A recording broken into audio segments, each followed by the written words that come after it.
for you. We start off with the media, the social media pages.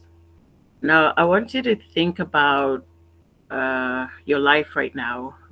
When you want to take a vacation, when you want to go out to dinner, when you want to go see a movie, the first thing that you do is you go online and you look at reviews. You look at what are people saying about this restaurant, what are people saying about this movie or about this country, whatever it is. You go online and you get your information and you make a decision off of that. So I want you to think of your LinkedIn profile as the same thing. It's like a Yelp review of yourself. So it has to be properly and carefully curated. It's actually very, very important, right? So I'm gonna just open my LinkedIn profile, and we're gonna start from the top. Just work ourselves our way down to figure out, sorry, excuse me.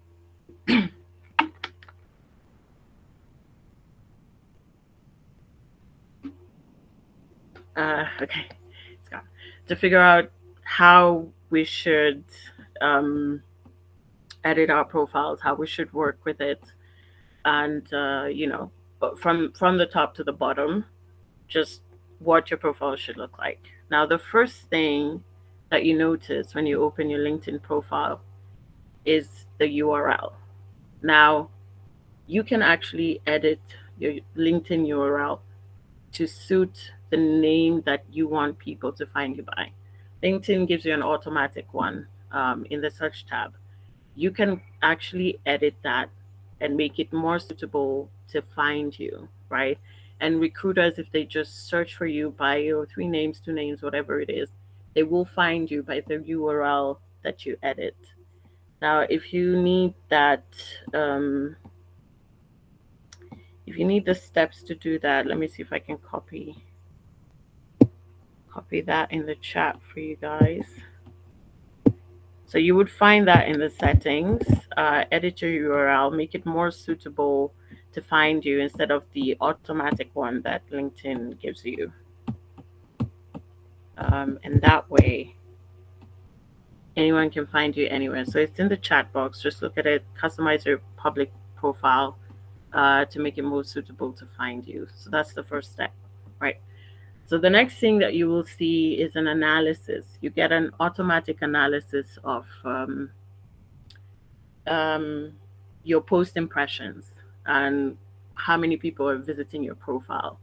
So that's quite important. We're going to get more into details about that, but that's a very important analytics tool that you should be looking at every time you open your LinkedIn because it's giving you more information and insights on who's looking at your profile. And as a job seeker, as a professional, it's always important to have that information to know who's looking at your profile because then. Hi, Andy. Hello, Andy. Sorry to interrupt you. I know you said that you were not going Go to ahead. share your Sorry. LinkedIn profile, but are you perhaps sharing your screen concerning slides and all, just to be sure that that's not tech issue? Or are you trying to do that? All right, I'll share my LinkedIn profile. I'll share my profile, no problem. It's fine. Um, Sorry about the stress. Thank you. okay. Let's see.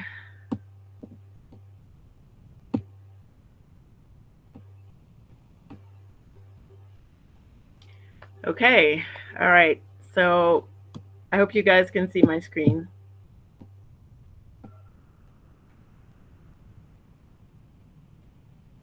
Yeah, we can. Okay. So I was talking about the URL up here. We've already covered that. And then the next thing is your analytics and your post impressions. So mine, as you can see, is down by 5.4. And I'm always concerned, okay, I posted something. Why is it down from my last post? And that gives me an analysis into my content and, information that I'm putting out there. So this is a very important visual for me because then I get to see, all right, you know, what do I need to fix about my next content or information that I'm putting out there, right? Then the next thing is your visuals, your photo, your background, uh, pictures, right? I definitely put our company banner because it's very professional. It's actually what I like to put out there so that people can easily find me and actually ascertain that I'm working at Propel. Um, if you're not working anywhere, you can find a creative banner, something that you've created to actually market you more, or something very creative. You can put it out, put it there as your banner. Now, for your photo, um, try to make it. I say not too professional, not the studio kind, and also not too playful. Just find a very happy medium, because this is where some people apply a bit of physiognomy to evaluate. Okay, what can I tell about the personality of this person just by looking at their picture, or because this is the only visual of yourself that you are presenting. So this is the only impression that you would give a recruiter about you. So you have to really think about it, like, what do I want people seeing, or what do I want people that read so much into something perceive about me? Am I too playful? Am I too serious? Am I not creative? Am I very square? So really think about the photo that you put, because that starts to that's the first interaction that we have with you. And then, of course, you can put your name. I see a lot of people putting pronouns now that it's acceptable, or how you pronounce the name.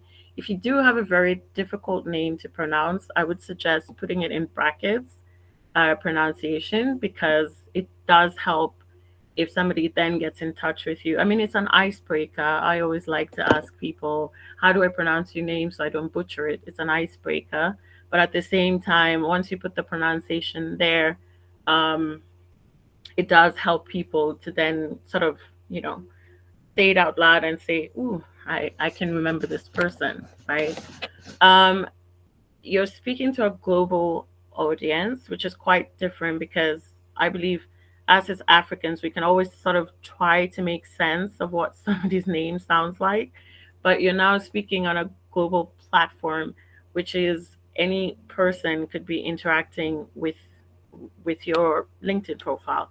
So you want to be able to just help them to kind of go through that huddle, to pronounce your name, basically.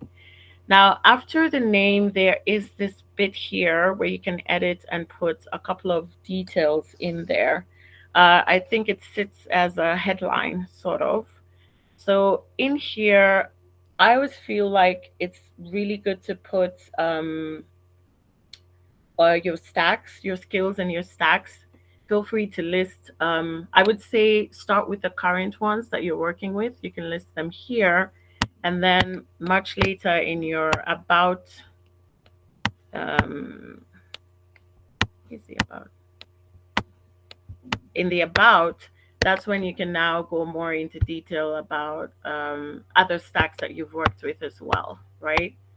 So I would say that it's great to list all your, I mean, your current stacks and skills here, because as a recruiter, if I'm looking for you, then it's much easier for me to find you, or much faster for me to find you, if your stacks sit right under your name right here. Yeah. And then, your country, your contact information. I put my contact information because, whatever contact information that I've put here is a phone number that I'm okay with people calling me on and reaching out to me if they need to. So you can put whatever contact information you're comfortable with people contacting you on. Sorry, 1 second.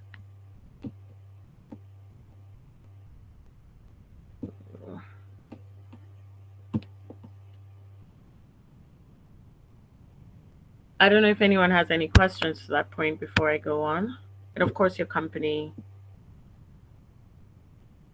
Any questions? No.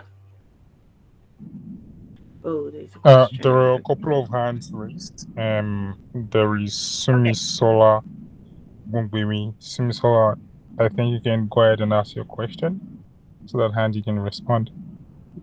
of course. Okay. Good evening. Please, I Hi. have a question about the contacts info, the section. I'm Hmm. trying to make mine visible, but it's not appearing on my page. I don't know. Maybe I'm doing something wrong or something. Okay, so I'll share that. I'll share how to make a lot of these things visible as well. In the message box, I think I have Okay. it's some of Thank the you. settings that you just change some stuff.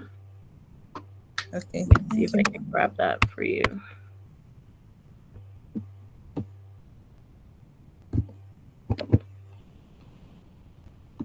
Any other question? I see a lot of people saying they can't hear me.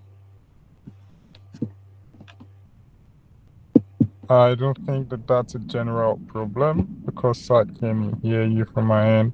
If you are unable to hear Handy, I would advise that you leave the meeting and join the game. And if you're unable to, still, you would see what to do on that.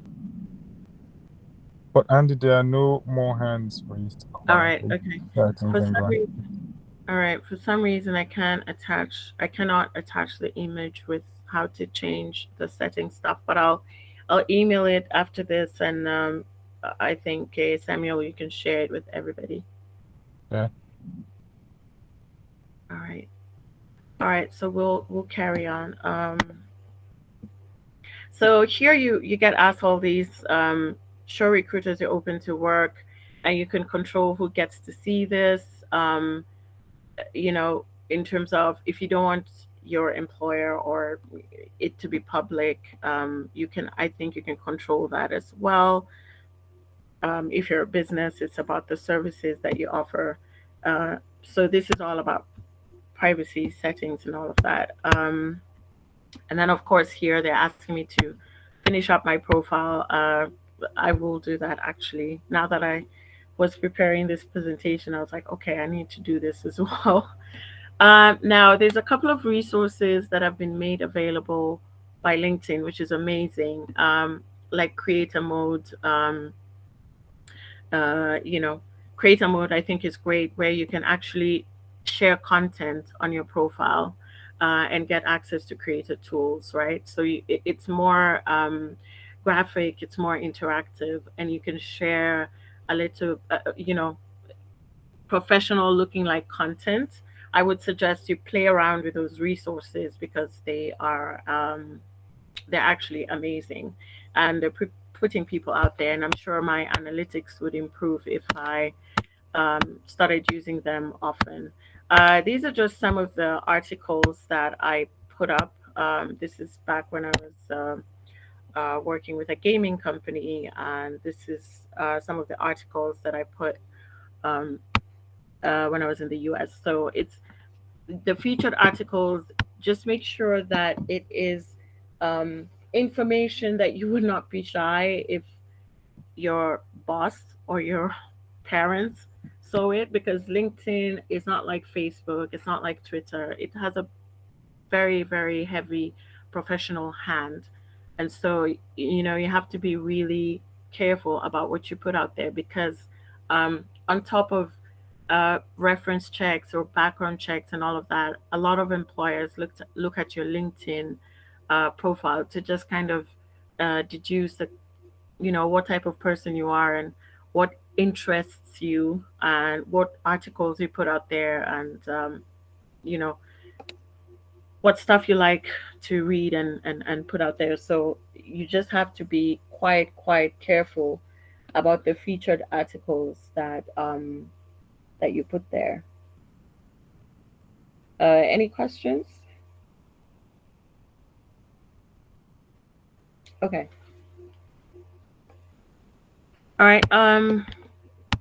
So then we'll go to the activity is the same. It's articles that you put out.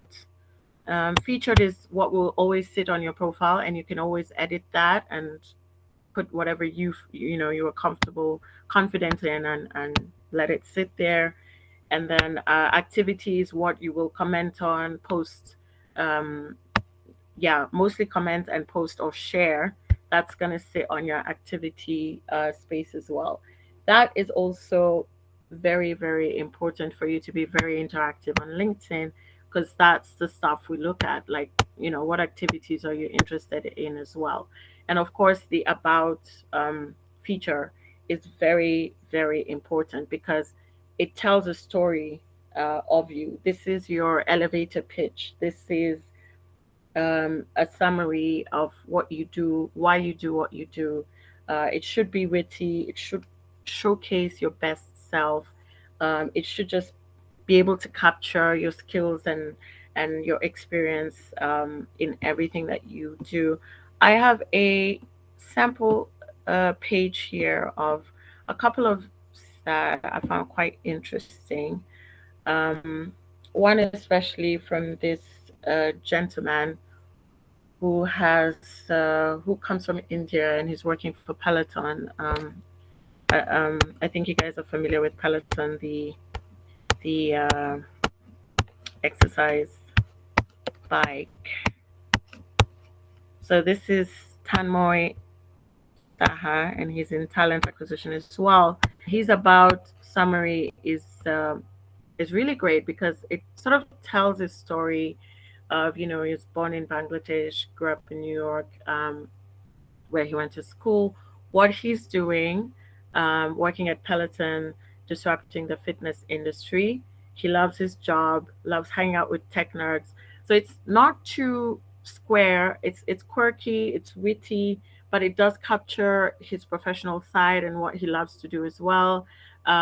He also mentions, I don't like pushy people. It's sort of um, it's I would be careful how you put that in a way that it doesn't seem like you're biased. For him, it just shows that he doesn't like BS, and he doesn't like people who are not nice, which plays onto his personality quite positively. He says he likes to treat people with respect, and then he outlines the countries he's traveled to, which shows that he's healthy. He's culturalized in that he's interacted with different people and therefore can fit into quite a lot of diverse cultured organizations. So it's a really good summary. It's a little bit laid back, and also um, not too laid back as well. Very quirky, very witty, and it does bring out a very good. Just from reading that, you sort of have a smile on your face because you can figure out the type of person that Tanmoy is. So the about uh, tab is very important in how you portray yourself. So it's not something you just sit down and write in one day. I would suggest you keep writing it, keep rewriting it, share it with your family. Let them also give their insights and input into it, because at the end of the day, that's the constant that's going to be sitting on your profile unless you keep changing it over time. But it's the introduction. So after your photo and your interests, which would be featured here, right? And you've obviously made use of your resources. The next thing that we see, interests include activities as well. The next thing that we see is an introduction to you. So that it has to be a very good segue and flowing quite nicely about the type of person that you are. Any questions to that point? Okay, I don't hear any ping, so I'll assume there's no questions. Right. So then we go to the experience, which is the most important part of your LinkedIn profile. And I know I say that having not filled in mine, I will clean up mine as well. Um, your experience is the meat of your profile. It gets to now tell your professional story, your journey, your progression, your growth, right? And the first important thing is to always attach.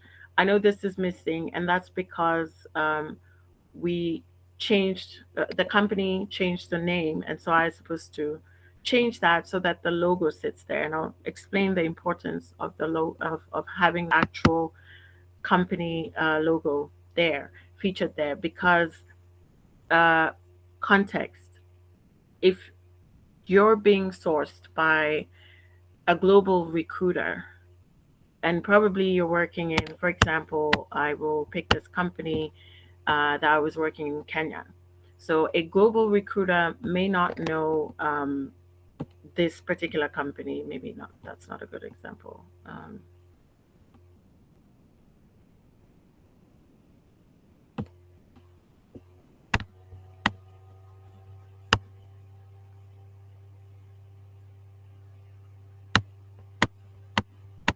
All right. So this was a company in Kenya, and you can see the area is Kileleshwa, Nairobi.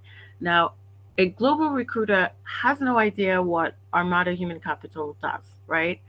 Has no idea where Kileleshwa, Nairobi is. So when they click on this, it does then take them to the company profile, and it gives them a summary of, it's a staffing and recruiting company. It's in Chicago. It has that many followers. It can give, you know, the website. They can go to the website and get more context about. Um, am I sharing the page? Okay, yeah. You can get more context about the company for them to understand. All right, now I understand what Armada Human Capital does. Now I understand at what scale that, she was working in the Nairobi office, what that meant, right? Because they now understand the whole company profile. If you're listing, for example, if I list like Kilele and Company, um, a global recruiter will have no idea what Kilele and Company does unless you actually link the company to your profile. Then it gives one language or a global language or a context of what the magnitude of the company that you are working in and the magnitude of your role in the Kenya division, right? Um, so it's very important that you link all the companies, which is why I will also change that for myself. Um, so that's the first bit, right? So you get to understand, if somebody wants to know about Propel, they can just click on that, go to the company page, and then visit the website and get more information about Propel. Same goes for every other company. After that, you want to, let me go to roles that I actually put relevant work. Okay. So after that, you want to describe your role in three, I always say 3 points or more, right? Or less. The three major activities of your role. For example, here I listed three of them, right?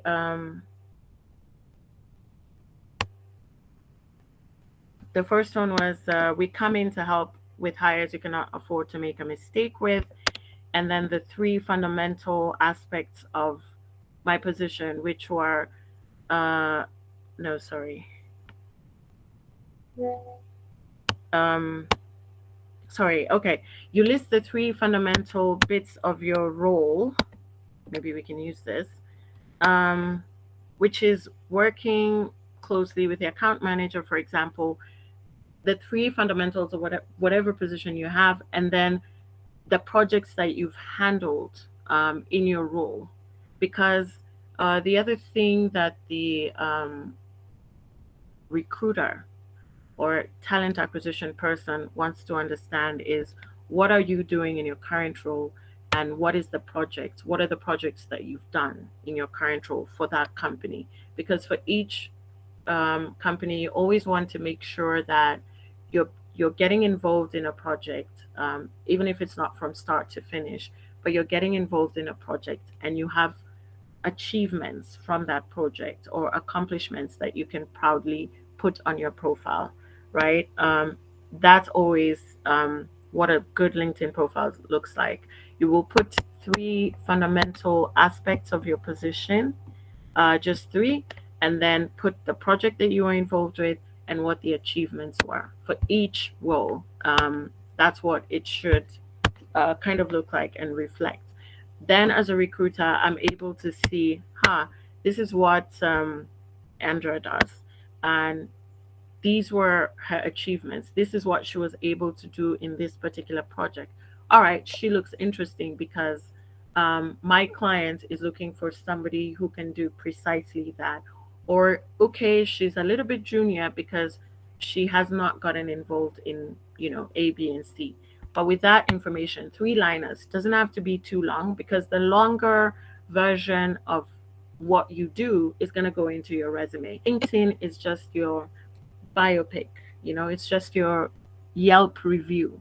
So it has to be very, not too long, but it does capture the essentials of your career profile that catches the interest of a recruiter. And don't lie about it because we always have a way of finding out, and that's through the interview and through different tests that we do. So just try to be as authentic as possible, um, because there's always a position for somebody. So you don't have to lie about something, to get into a role. There's always a role for everybody. um, but if you do list the projects and the achievements that you've had in your experience, then it gives you a good position uh, with the recruiter. Uh, and then your title is also very important because that's kind of what we look at to see if you are going to match the role that we're trying to hire for. So be very careful with your title, but also make sure that it does reflect what you do. Again, don't lie about it. Um, And then, yeah, I think that covers experience, unless anyone has any questions.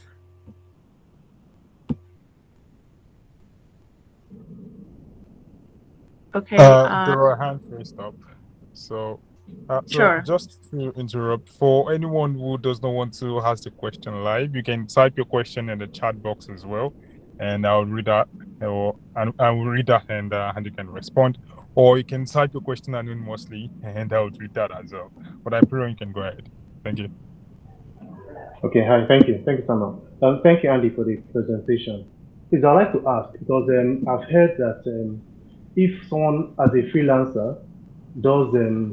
multiple contracts with different companies, that it's not right to put each company there. So is it advisable to put each company under your experience, or you lump them up as freelance? It depends if your experience is only freelance or it's just happened. Um, if it's only freelance, I would say list them chronologically. And if you're doing them simultaneously, still list them chronologically, but put your most relevant or the one that you want to be dominant on top. If it's recent, uh, I would just call it a specific project, whatever project it is that you are concentrating on. That's what I would title it as, and then kind of explain it in your bio. I don't know if I'm answering your question. Yes, yes, you did. Thank you. Okay. And then I have here from Emo. I hope I'm pronouncing your name correctly. I feel like I've seen this name before. Yeah, and what he's asking for a 60-second CV review, and the posted his own. Is okay. So the question is, please, can Handy help with 60 seconds profile review for few persons here? Okay. And he posted his own LinkedIn review, LinkedIn URL. Okay. Yeah, I've copied the link, and I'll do that once I finish with when you're the done. Yeah. yeah, with the LinkedIn. Okay, that's fine. I feel like have I interacted with you, Emo?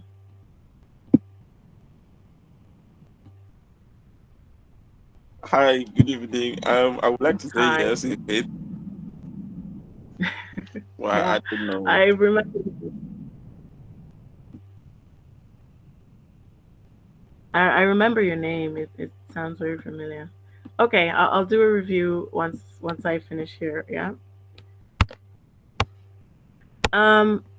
Okay, so are there any other questions? Sorry, before I leave experience. Is experience clear? I know I've kind of tried to lump everything together, and like I said, my profile was probably not the best one to show here, but is everyone clear on experience?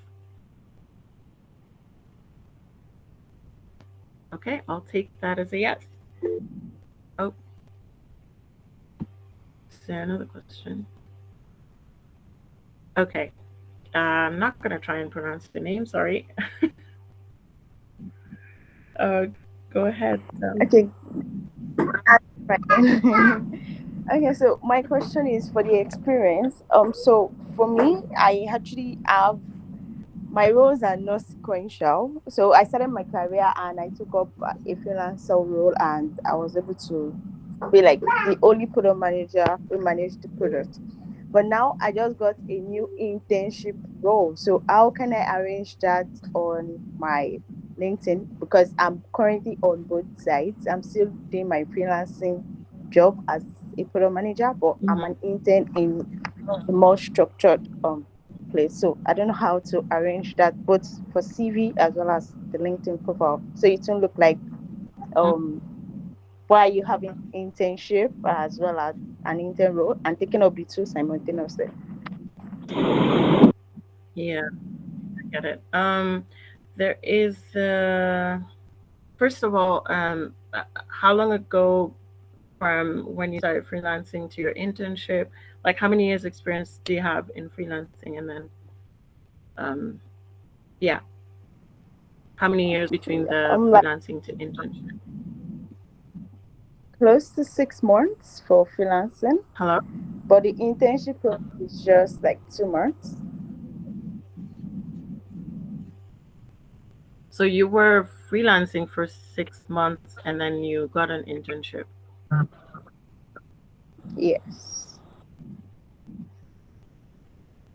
Well, then that's fine. I mean, it's obviously you're still in entry level, which should be fine because it shows that, you know, you started off freelancing in the hopes of getting something professional, and then now you've gotten into an internship. That's fine. You're still in beginner's level.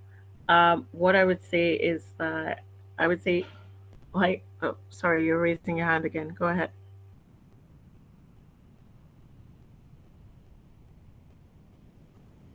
Oh, okay. So let me finish. No, So what I would that say is that's Uh, it's fine because you're still an entry level. So if you started freelancing, got an internship, that's fine. I would put the internship before the freelancing, even if it's simultaneous, and I would still leave both of them running. And I would say put your all into the internship so it can give you a segue into sort of um, a permanent or a longer contract. And that can sort of start to tell your story as a professional. I hope I answered your question. All yes, right. absolutely. Thank you. Okay, great. Go ahead, Calista.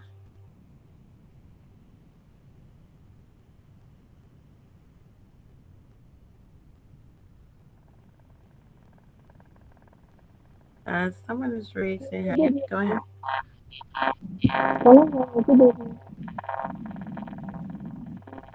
There's a bit of reception, but I'm just gonna. Okay, can you hear me better now? Hello. Yeah, yeah, we can. I'm just muting myself so we can hear you. Okay.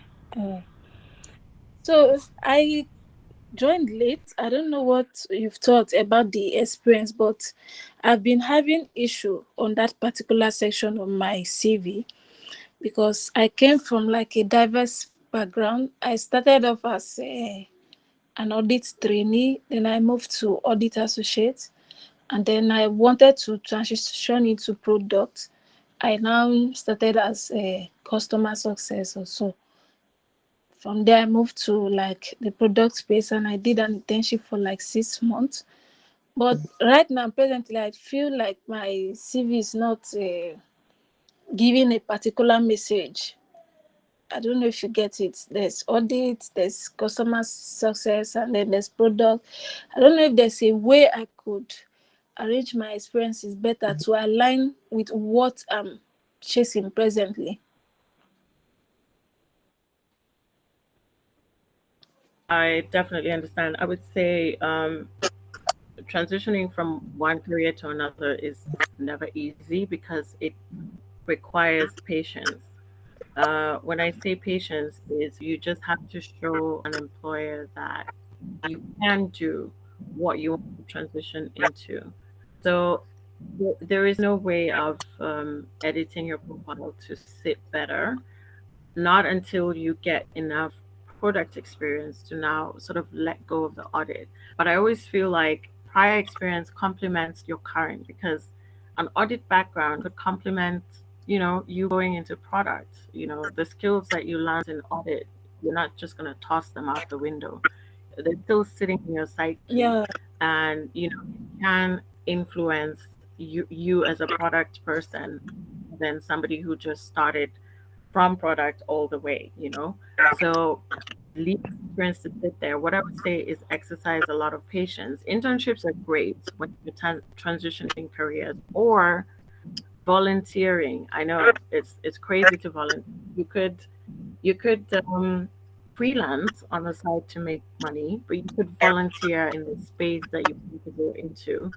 That way, that's the only way you can yeah, showcase your volunteering is speaking to an employer and saying I could do the work for free or I could do it at minimal pay.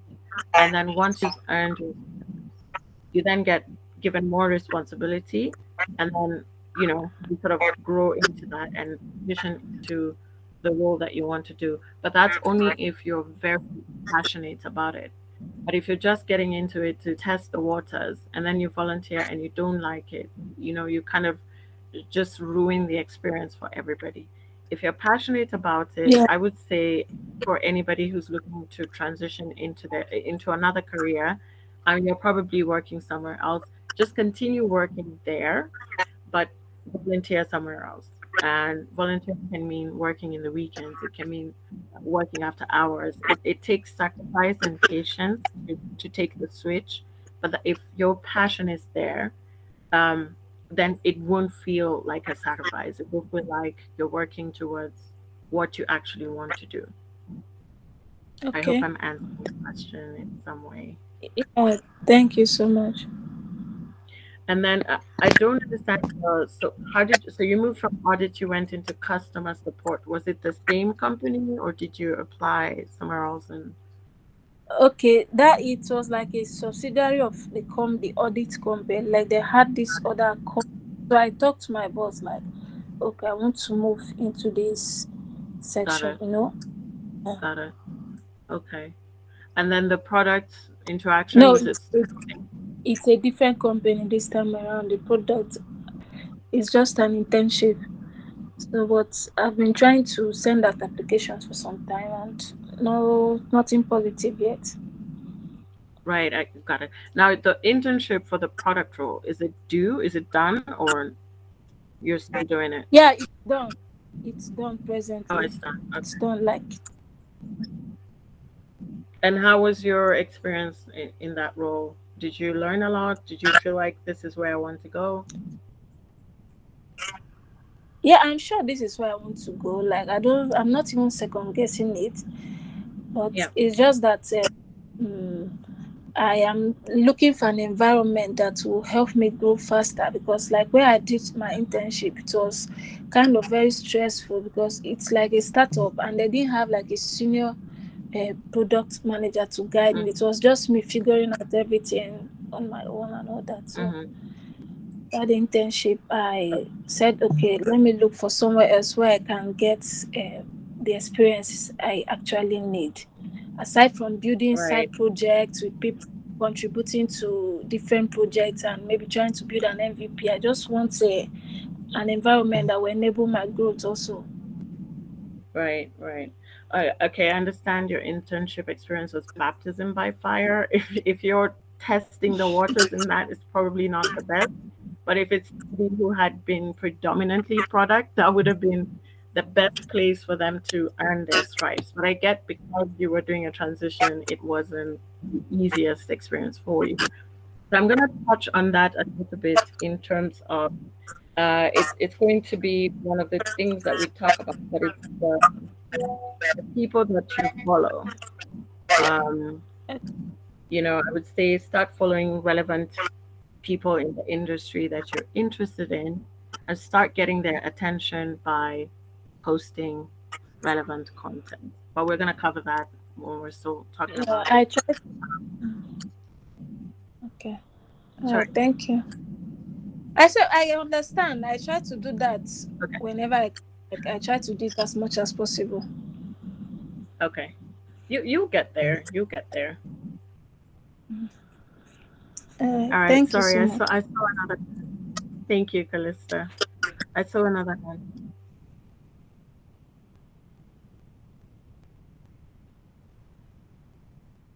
Okay, I will take that as I'm done with the questions. I see a couple of questions in the message box, which I will address. I just want to finish the LinkedIn profile because I don't want to keep you guys too much on the call. Um, uh, I think the other bit that we're going to cover is the other important bit is obviously now LinkedIn has free certifications and licenses. It does show your passion for learning. So if you can access them, do them. They're free and you get certifications, you get all these different licenses, and it shows employers that you are interested in learning. Volunteering as well, it's something that people don't pay too much attention to, but it's a great, especially global companies, they really pay attention to the details, right? What are your interests? They really want to know you as a person before they even invite you to have a conversation. And again, LinkedIn is your canvas. So make sure you're painting a very good picture all the way from the beginning. Again, from your profile picture, from your interests, from your activities, from your uh, summary of yourself, and then of course your professional experience gives the meat of you. But then other things speak as well about you. Your education, your interest in learning, your volunteer work, right? Um, Volunteering is something that just kind of gives back to society and fulfills your spirit in the ikigai aspect of life. So it's just something that's great to do.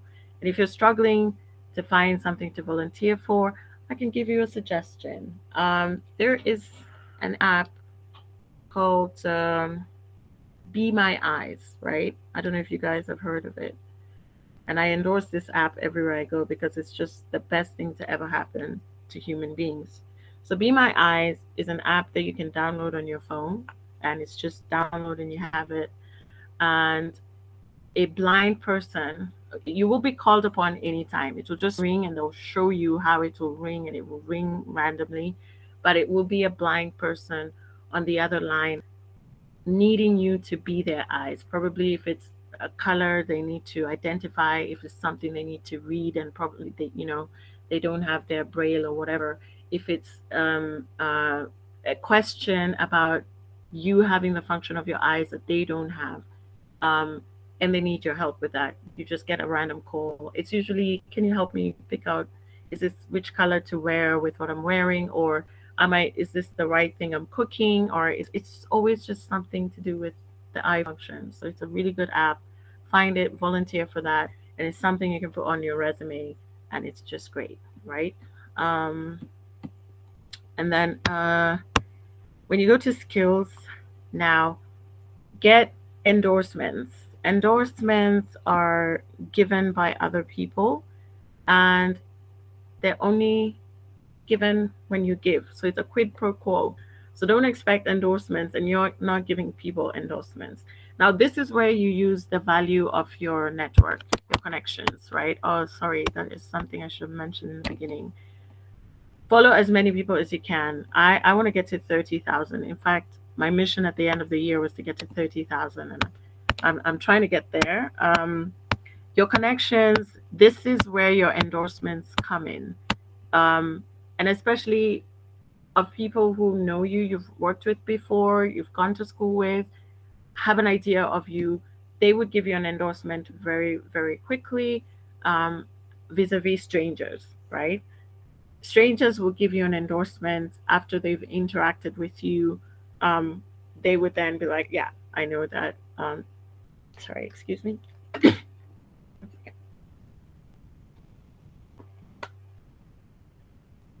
Okay, it's contained, contained. Yeah, strangers. Sorry, one second.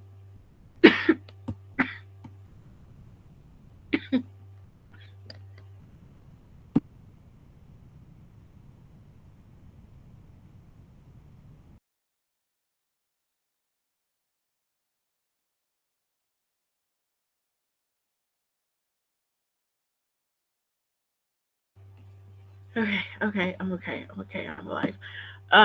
Yeah, so strangers will give you an endorsement after they've had a bit of interaction with you, right?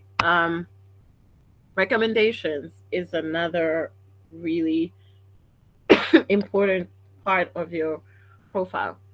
Now, recommendations, I would say this is like your reference, and it's always what's it called? Um, it should always be from like a supervisor or somebody that you worked with, right?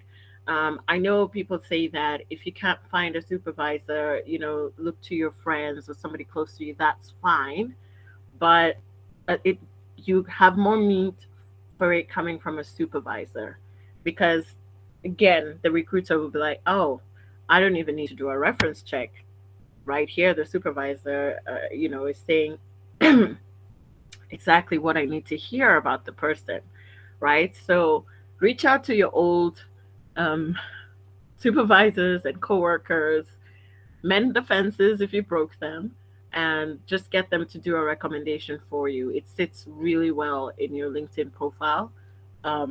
If you have a recommendation from people that directly managed you or worked with you, it always sits really, really good on your profile. Um,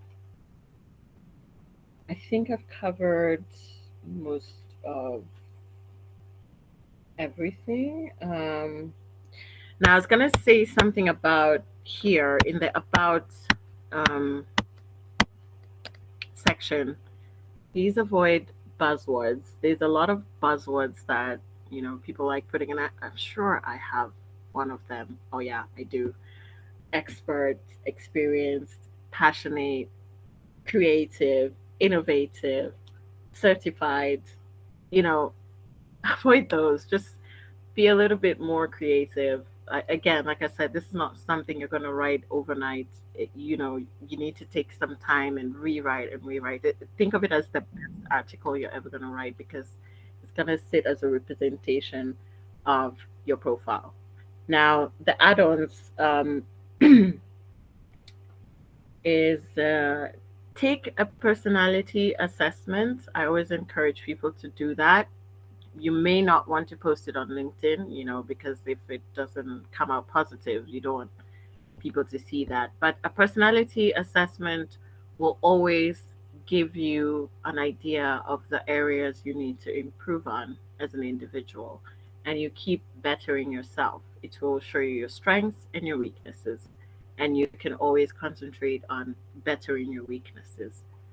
There's some personality assessments that are free. You can find them online. And there's some you get a free trial on. There's some that are under $5 as well. It's always great for you to keep learning about yourself and, you know, the areas that are kind of holding you back. The second one would be to take a skill assessment.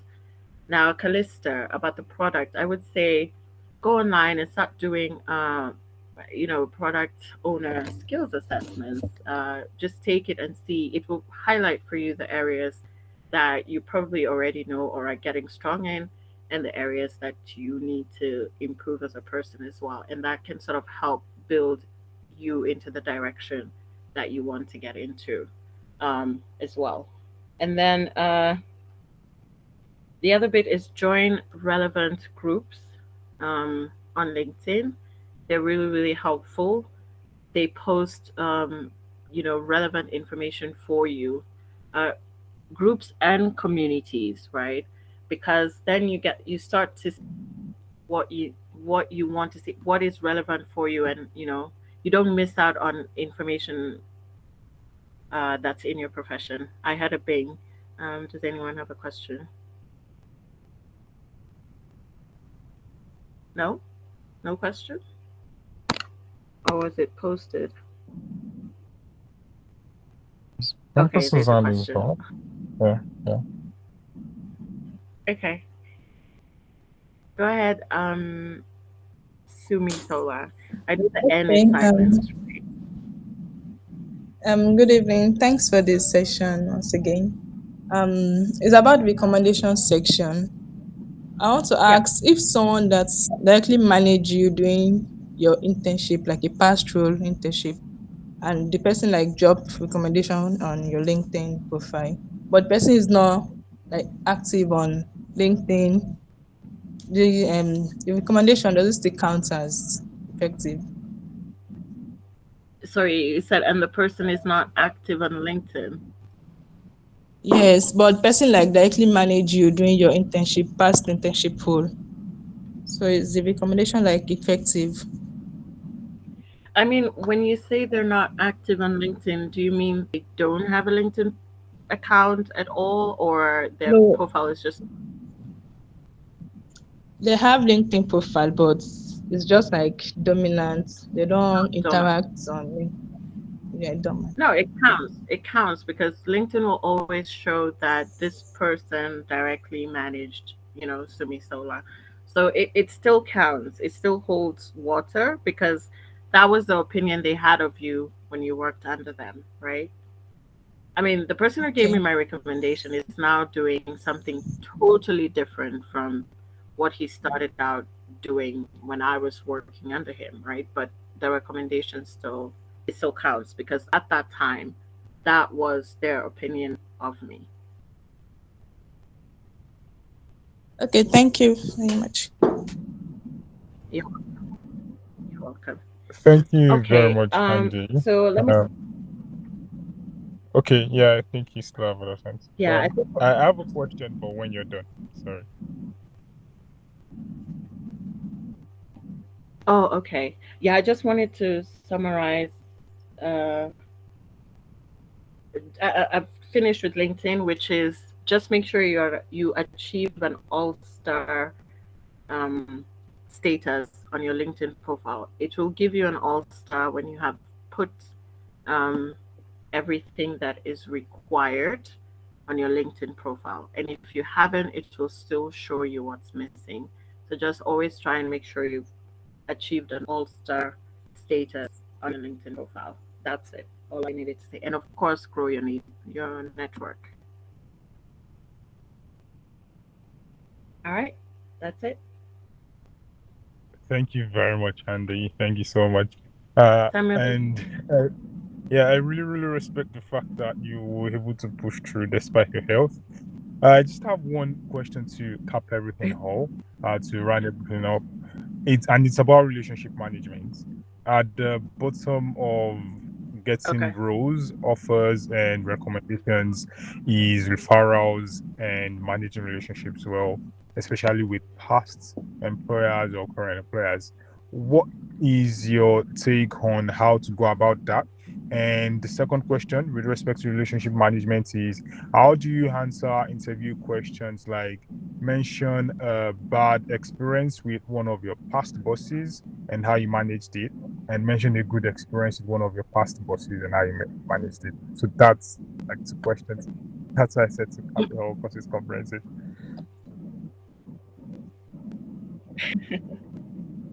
I can come Okay. again All right. if I'm you I'm didn't trying to get that.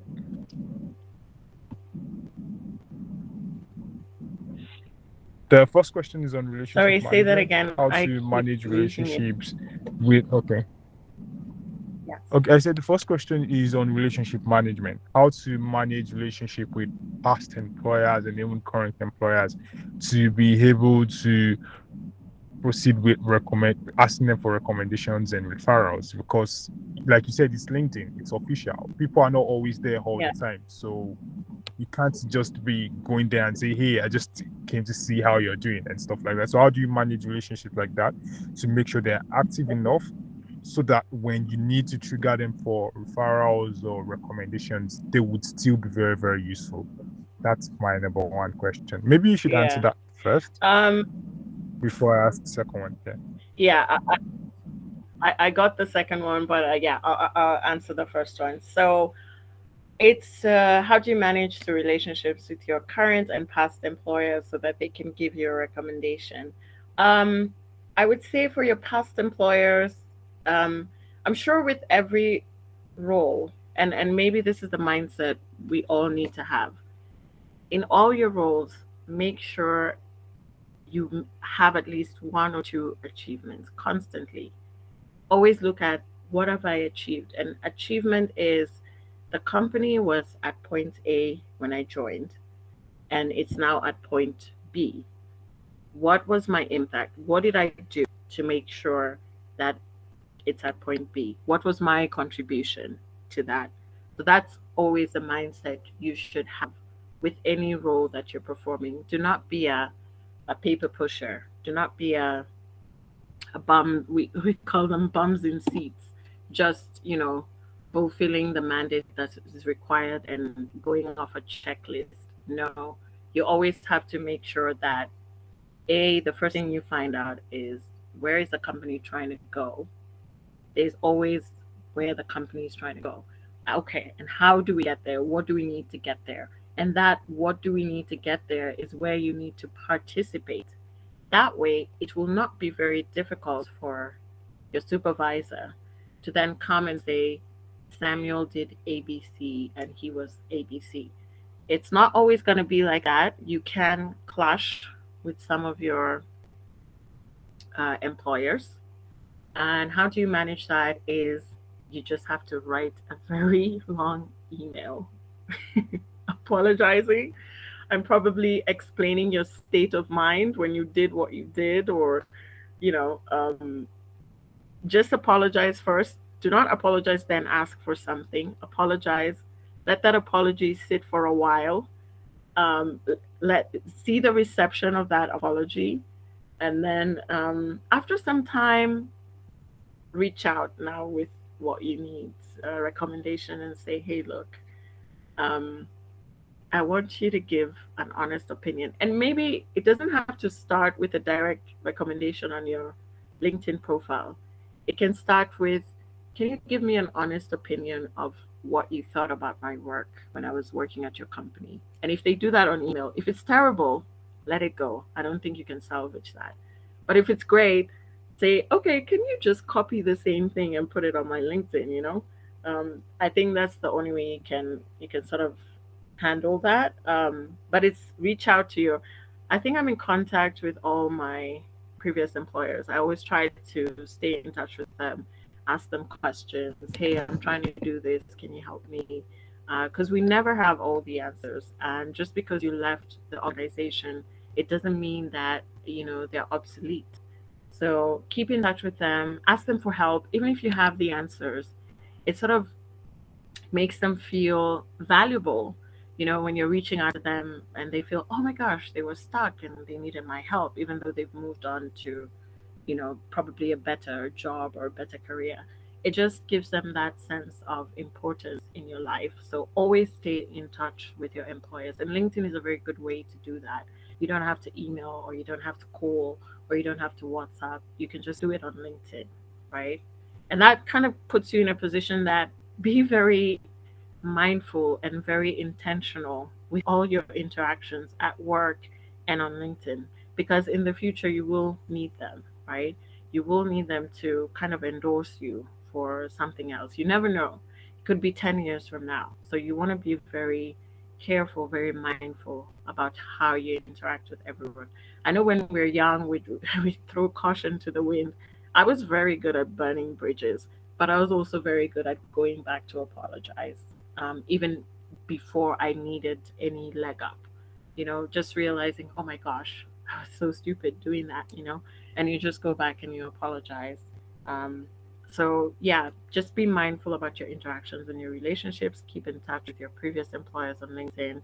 Ask for help. Even when you have the answers, they will feel valuable. I hope I've answered your question. Yes, you did. Thank you very much. So the second question as well, the interview question on how to answer interview questions like that. A sticky situation. A sticky situation with your past employer, you said, right?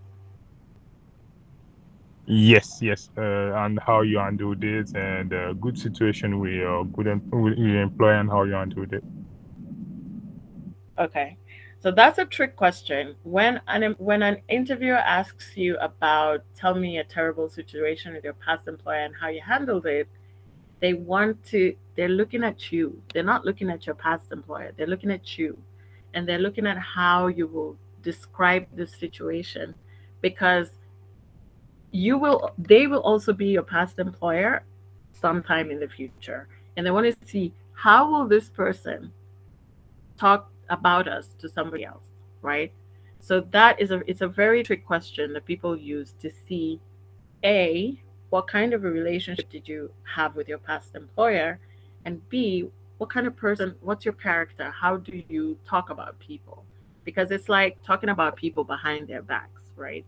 So you have to be very, very diplomatic and very careful with that question.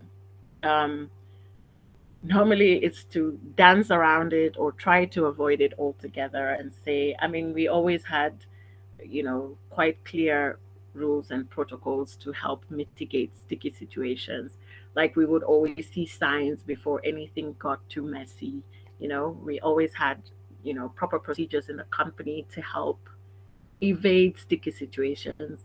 You can Google that as well. You can find it on YouTube and find a really good answer, because I always um, find an appropriate answer. YouTube and Google can give you some of these, but just try and dance around it. Don't say my boss was really terrible and he yelled at somebody in the office and we reported him to the managing director and he was fired. No.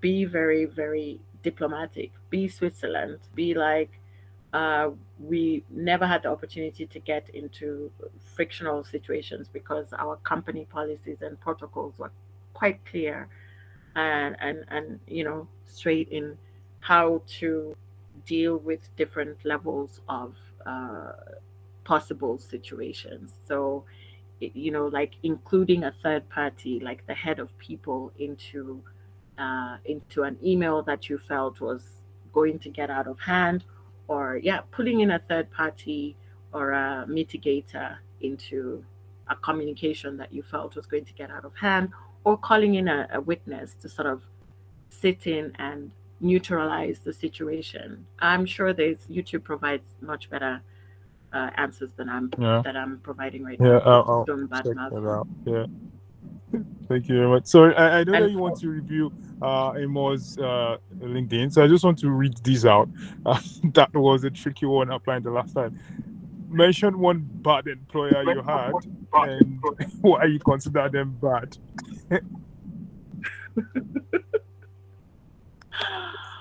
oh my God, mention my bad. Yeah, I So mean, and it again, was do a not text. badmouth. It was in text. Like they expect you to like write in phrases and all, like to explain. I just had to leave the application. So yeah, something like that as well. Yeah, yeah. Do not badmouth. Yeah, just be very careful about what you say, because you're just giving them the impression of what you're gonna say about them as well. Okay, so Right. Emo, we're reviewing Emo now. He has a very I like the picture. It says he's very no nonsense, very serious. Um, focused. Okay, the hat kind of tries to bring in a very casual aspect to it, but it's a very tech. It's the standard tech look as well. So okay, and then his background picture does show that I am a coder, so we get it's very clear. Um, okay, impact focus, tech solutions Builder, Communications, Fellow Founder Institute. Uh, Fellow at Founder Institute. Okay. I like Fellow at Founder Institutes. That. Um, the rest can go into about. Because when I'm looking for you, like for example, just from here, I don't know what Emo does. I know he's a tech solutions builder, but it doesn't really get into the detail, right? Okay, so in marketing and communications. So that would be the first thing that I would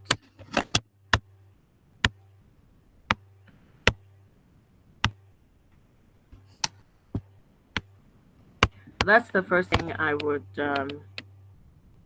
put here, you know, the first thing that you want people to know about you. Oh, communications. Well, start with marketing. And then tech solutions builder. I like that. It's great. Impact focus. No, buzzword. Fellow at Founder Institute. I like that. It does give us context of, you know, what you've been involved in, but be very clear from the onset what you do. Because again, when I'm doing my search, the things that will pop up are what you've put here. Story, I like no, sorry. I like communications and storytelling better than communications. So I would put marketing, da da da, communications and storytelling, tech solutions builder, fellow at Founder Institute, and any other buzzwords that you feel, sorry, not buzzwords, keywords that you feel I need to know about you.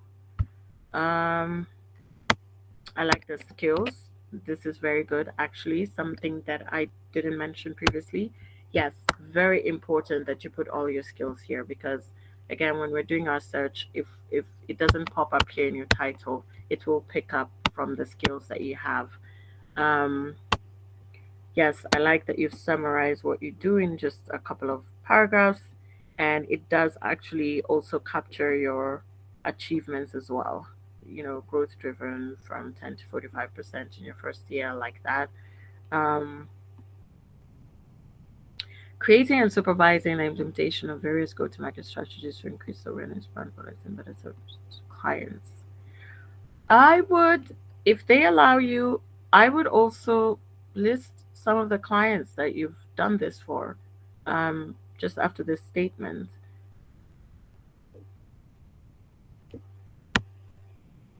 But yeah, I see you have some media here. I don't know if it's my internet's not loading.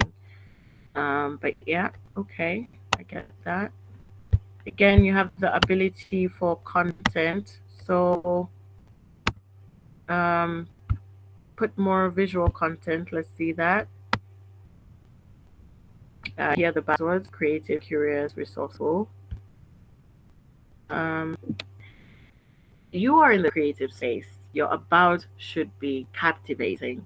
It's your elevator pitch. I'm sure it can be more captivating than that. Why should I ask you anything? I want to see it here. I don't need to ask. I want to see everything here. And then, especially because, you know, Circle Panda, you're trying to attract businesses. So they should just come here and be able to see that as well. This whole 6 years experience in I like this. Make sure this is part of your about. Um, because you know it's part of a business profile, but let your about be captivating. And I'm sure you're in communication, so you storytelling, so you will do a good job with that. I like this. I really like the media that I get to see here, although I haven't seen a lot of activities. Okay, all right, I see that.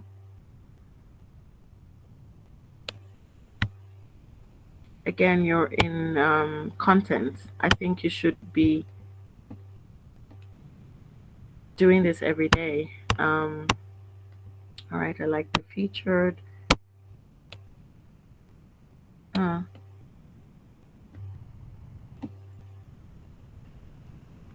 I would change up your featured a little bit. Just make sure that it's complementing more towards what you do first. I mean, the articles look great, but I would say let it focus more on what you do first. Um,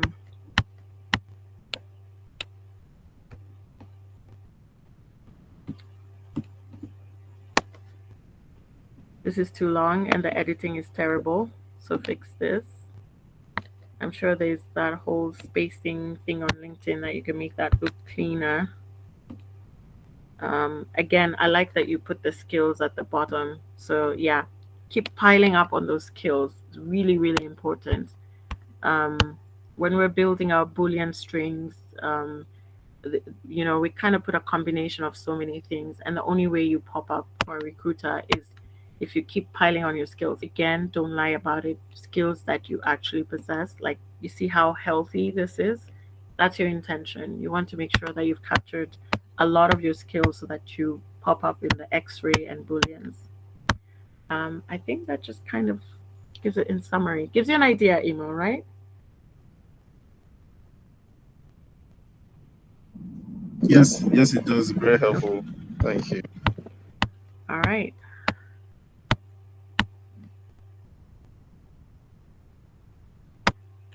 Thank you very much, Andy. We already got past the time, and we really Yeah, appreciate exactly. the fact that you're able to stay longer with us.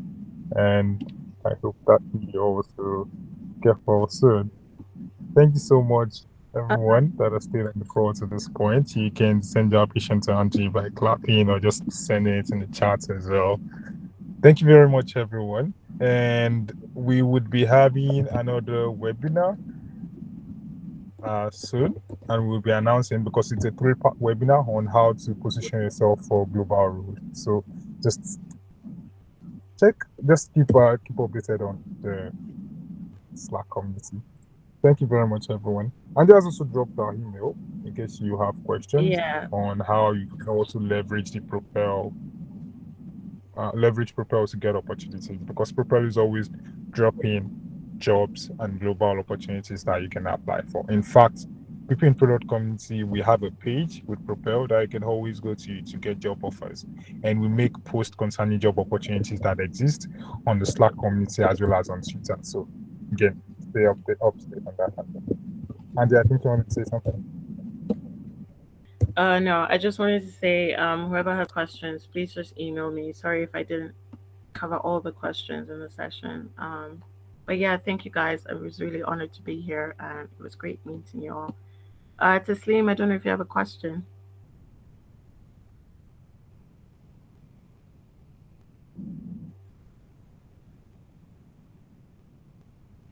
Okay, thank you Hello, so much. Handy. Can you hear me? Yes, I can hear you. Thank you very much for anchoring the program. So I wanted to ask, like, I have an experience in product and strategy. I have an experience as this product and strategy officer, but I'm trying to Sure, transition fully as a product manager. So I sure. took like an internship role with a Okay, startup while building a cryptocurrency savings app. So okay. I want to really know how I can really write that on my CV, on my LinkedIn, because I've been avoiding writing it on my LinkedIn for a while because I still have the current work, but I was just trying to do that to gain important experience. So Mm. that was my question. Yeah. So you're still working in your current company, but you're also doing Yeah. this crypto project on the side. Yeah. Yeah. I worked on it for like more than a year with the startup to gain experience for as a product manager. Yeah. Um, and how long have you been with your current company? For like 4 years now. Yeah. Okay, yeah, that's quite a tricky one. You, uh, oof. Are you close with your supervisor? Yes, I am. I think you can talk to them about it. Talk to them about what you did. Oof. I would say approach it very carefully. You took a project, you did it for a year, and you kind of just want to add it onto your mm. Wow. Sorry, I think I couldn't hear you very well. Yes. no. I'm trying to think of ways of how you can do this, but I need to think about this one. This is it's an interesting one because you don't want to cause friction with your current employer, correct? But at the same No. time, you want. Right. Okay. Sorry. So okay. What I was trying to do was to it's like a volunteer job. It's not like a paid employment. I just work on it on weekends. Then anytime I need to like uh do the work and stuff. So I was just doing it on the side, but it wasn't like a paid job or anything. And your supervisor knew about it. No, no, no, no. I was just doing it, okay, on the side. Oh, okay. So you can just bring it up as I volunteer doing this on the side, and I'd like to put it on my LinkedIn profile. Is there any repercussion that would happen if I do that? Just mention it as a casual chat first. Okay. Yeah, All right. yeah. Just find it like a very diplomatic way of phrasing it because I understand you want it to sit on your profile so it can make you more marketable, right? Yeah, exactly. Yeah. Mm. I don't know if you can put it in the volunteer work segment. I think you can probably put it there on your LinkedIn profile. But What it's if I put it as a project or something? yeah, you can put it as a project as well. But I would say speak to your supervisor very casually, just so because sometimes your current employer may see it as a ploy for you to try to leave or something, and then they can, try to get ahead of you and do that for you. Uh, So just have a casual friendly chat with your supervisor and see all what right. they would say about it. Yeah. Thank you. Thank you very much. Okay, thank you very much. Thank you guys. Have a good evening. Yeah. Very Thank you nice very to meet much, you. everyone. And that's the end of today's session. Thank you and have a good night. Thank you for Thank hosting you me. so much, Andy. Thank you. Thank you. Thank you so much. Bye, guys.